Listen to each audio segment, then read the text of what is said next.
It's been a difficult week for the St. Gabriel Police Department after losing Captain Devin Boutte. It's been a hard 3 days. Devin was loved by everybody in this community. Chief Kevin Ambo says made worse by the allegations coming from his confessed killer. I saw an officer who was butchered up beyond recognition. I didn't even recognize him.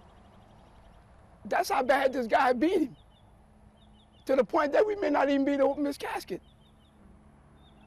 And you're going to take a word of a cop killer? He's guilty of committing a crime. The Iberville Sheriff's Office and the Attorney General are investigating Boutte for corruption involving drugs. We come to a conclusion on what was going on. Sheriff Brett Stassi saying he provided weed and meth to his live-in boyfriend and killer, Warren Mitchell, which may have been part of his motive.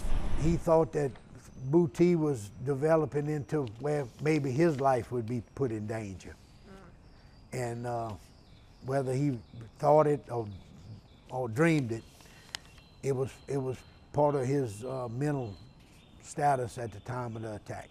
Ambo says it's simply not true. Here's what I can say. Yeah. You take your camera and you talk to anyone in St. Gabriel, and the word drugs and Devin Boutte's name will never come up in the same sentence. The thing that amazed me is the only person can tie Devin Boutte, the drug, is a cop killer. Why do you think they're putting so much stock in that? I mean, they're asking the Attorney General to come in and investigate the actions of a man who has passed away. I mean, why are they doing that? Whatever the reason is, I'm open to any investigation, whether it's the Attorney General, whether it's the Sheriff's Office, whether it's the FBI. I'm transparent. Whatever Devin did in his personal life, he didn't bring it to the police department. About 8 Sunday morning, Ambo tells me a store clerk he knows called him, saying someone at the store wanted to speak to him.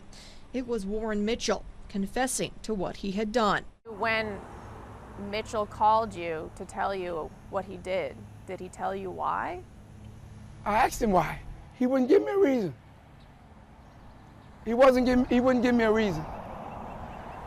And it's stuff that we talked about that I got to release to the investigators that I don't want to talk about. You know, all I know, I have to testify to what I saw in that room was Devin Boutte beaten beyond recognition, no clothes on, with a big old knife in his back. Ambo says a critical flaw in Mitchell's accusations that Boutte had drugs at his house is the fact that he lived with his canine drug dog. Devin was a canine officer. Make it make sense. You have drugs at his house, you got to train the dog. Another issue, he says, is how long it took Mitchell to report his crime.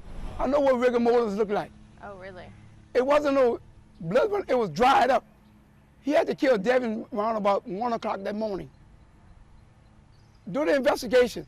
It got people saw him walking on the levee at 2:30 that morning. When you came down off your high, then you won't think of a way to get out what you done. You call the police chief like you not kill a dog and say, I kill your officer?